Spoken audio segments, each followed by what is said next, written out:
ng aming pangalan. May pinagpanyay na mga siyang matang salita kay Brother Lauro Peduso na walang bawas, walang dagdaga, walang pagkapilipit at walang sariling berbaliwanaga. Sa araw na ito ating pong pag-usapan ng patungkol sa Word of God. Magbasa po tayo sa Awit chapter 12 verse 6. Basahin natin sa English, na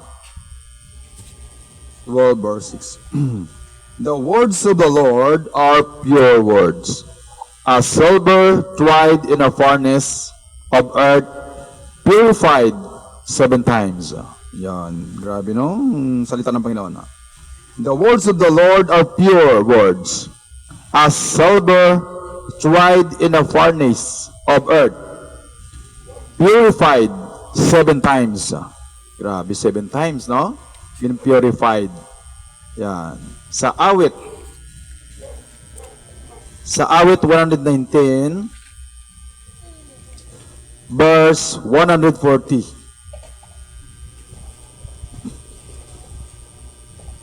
Thy word is very pure, therefore thy servant loveth. Yan. Thy word is very pure, therefore thy servant loveth. Yan. Ano pa? Sa awit 118, verse 30. As for God, His way is perfect. The word of the Lord is tried. He is a buckler to all those that trust in Him. Yan. As for God, His way is perfect. The word of the Lord is tried. He is a buckler to all those that trust in Him. Yan. Pure. The word of God is pure, very pure. His way is perfect and tried.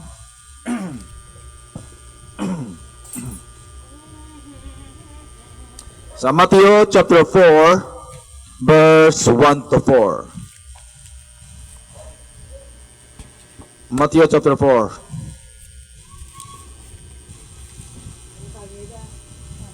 Verse 1 to 4.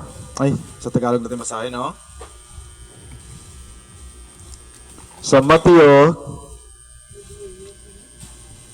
chapter 4, verse 1 to 4. Nang magagayoy, inihatid ng Espiritu Santo si Jesus sa ilang upang siya'y tuksuhin ng dyablo. At nang siya'y makapag-ayunong 40 araw at 40 gabi, sa wakas ay nagutom siya. At ang manunukso ay dumating at nagsabi sa kanya, kung ikaw ang anak ng Diyos, ay ipag-utos mo na ang mga batong ito ay maging mga tinapay.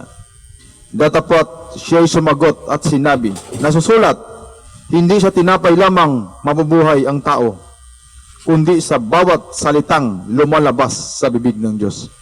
Kaya kinakailangan talaga natin na makinig sa ang banal na salita. Kasi hindi lamang ang tao nabubuhay sa tinapay, kundi sa bawat salita na lumalabas sa bibig ng Diyos. Kaya paano natin kayang kainin yun? Ang salita ng Panginoon. Yan, mamaya ng konti na kung paano natin kainin yung salita ng Panginoon. Yan. Sa awit 119,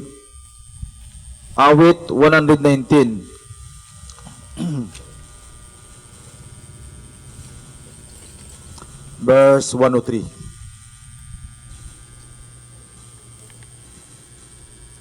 Pagkatamis ng iyong mga salita sa aking lasa, oo, matamis kaysa pulot sa aking bibig. Yan, grabe no? Pagkatamis ng iyong mga salita sa aking lasa, oo, yung salita ng Panginoon ay matamis sa ang salita ng Panginoon ay matamis, no? Oo, matamis kaysa pulot sa aking bibig. Yan. Kaya paano? No? Ang tanong, paano kainin yung salita ng Panginoon? Yan. Sa Job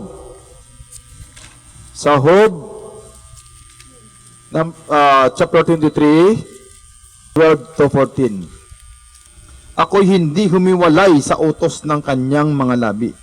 Aking pinagyaman ang mga salita ng kanyang bibig nang higit kaysa aking kailangang pagkain. Ayan. Ang sabi pala, ako'y hindi humiwalay sa utos ng kanyang mga labi. Yan. Kaya huwag kang humiwalay, no? Aking pinagyaman ang mga salita ng kanyang bibig nang higit kaysa aking kailangang pagkain. Yan. Thank you, Lord. No? Job 34. So, Job 34, 3-4. Ating piliin sa ganang atin ang matuwid. Yan. Kaya dapat piliin mo yun. No? Hindi pwede yung kahit hindi mabasa. Kaya nga tayo nag-aaral para malaman natin yung mga katotohanan ng Panginoon. No? Ang sabi rito, ating piliin sa ganang atin ang matuwid. Ating alamin sa gitna natin kung ano ang mabuti. Ayan. Sa 3. Sapagkat ang pakinig ay tumitikim ng mga salita. Yan. Gaya ng ngala-ngala na lumalasa ng pagkain. Ating piliin sa ganang atin ang matuwid. Ating alamin sa gitna natin kung ano ang mabuti. Yan. Paano mo tikman ang salita ng Panginoon? Sapagkat ang pakinig, yan, ay tumitikim ng mga salita. Gaya, yan, gaya ng ngala-ngala na lumalasa ng pagkain sa tainga. Yan, tumitikim ng salita. Yan. Sa Luke chapter 8, sa Luke chapter 8, verse 18. 8:18. Ingatan ninyo kung paano ang inyong pakikinig. Bakit? Bakit ingatan? No? Ingatan ninyo kung paano ang inyong pakikinig, sapagkat sino mang mayroon ay bibigyan, at ang sino mang wala, pati ng inakalan niyang nasa kanya, ay aalisin. Kaya ingatan mo yun, no? Ang ibinigay sa iyo, yung mga napakinggan mo. Ingatan mo yun. Yan.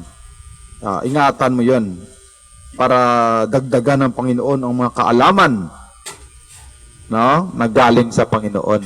Pero kung hindi mo iniingatan, sapagkat sino mang mayroon ay bibigyan, at ang sino mang wala, pati ng inakalan niyang nasa kanya, ay aalisin. Yan. Kaya ingatan natin, no? Ang ibinigay sa atin ng Panginoon na ang kanyang ang banal na salita. Sa Santiago 1:19,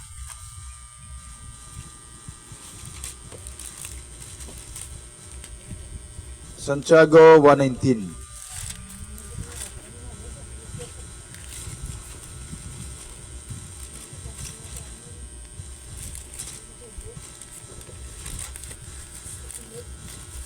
Santiago 1:19.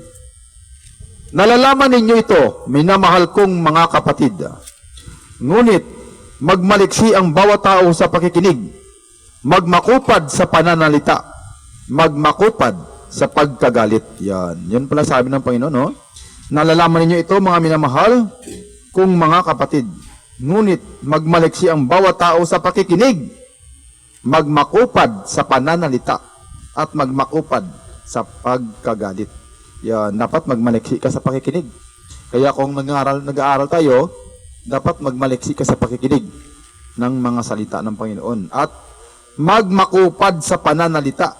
Hindi yung habang nagpakinig ka sa salita ng Panginoon, ikay naman ay nagsalita ka rin at nagagalit ka rin. Yon, kaya magiging walang kabuluhan sa iyo ang mga salita ng Panginoon. Hindi mo yun maintindihan. Yon, kaya dapat tayo maturuan. No? Maturuan tayo ng Panginoon. Bakit? Bakit magmaliksi tayo? No? Dapat magmaliksi, no? Kasi mayroon dito meron itong nangyari, no? Na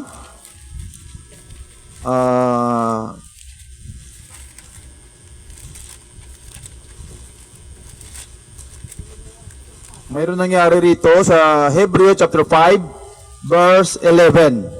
Yan. 5:11.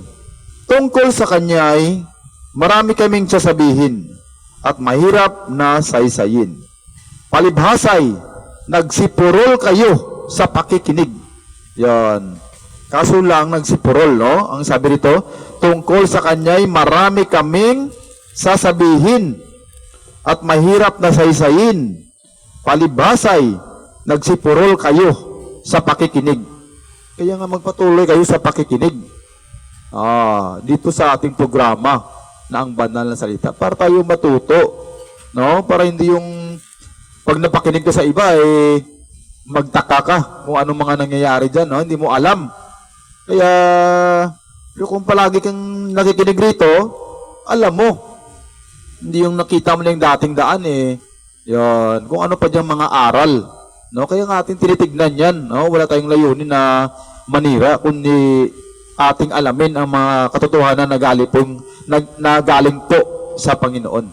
Yan. Kaya ang kaso lang, nagsipurol kayo sa pakikinig. Kaya dapat ingatan natin, no? At magmaliksi tayo sa pakikinig at huwag tayo magsipurol, no? Huwag tayong tumigil sa pakikinig, no? Kasi yan. Kaya ituloy natin.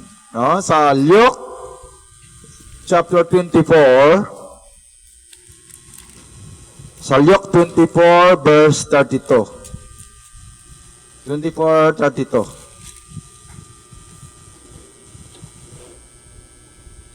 At sila'y nangagsabihan, hindi baga nag-aalab ang ating puso sa loob natin habang tayo'y kinakausap niya sa daan?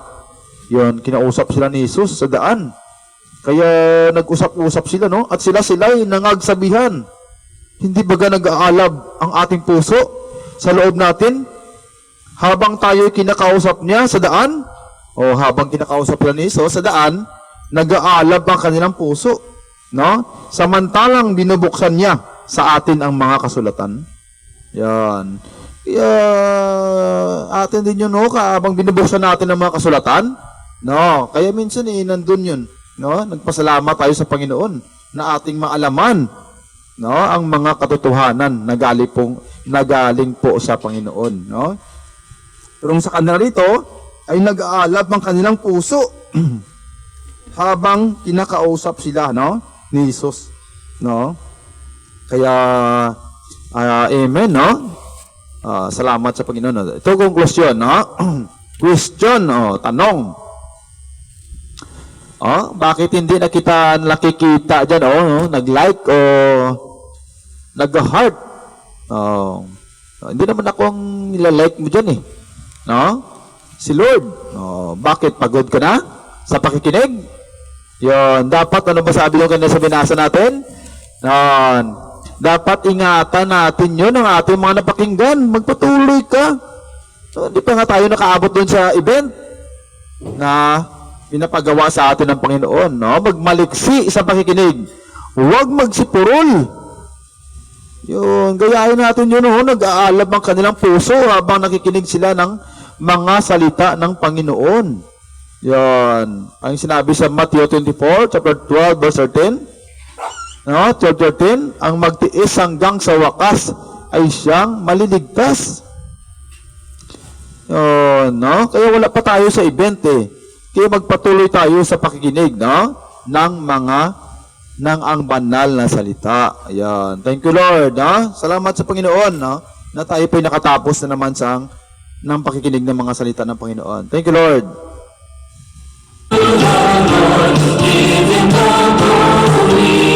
Yes, thank you, Lord. For the Church of Jesus Christ, the Lord and Savior and Sabi, God bless everyone, God bless Palabenza. Always smile and always remember, Jesus loves us.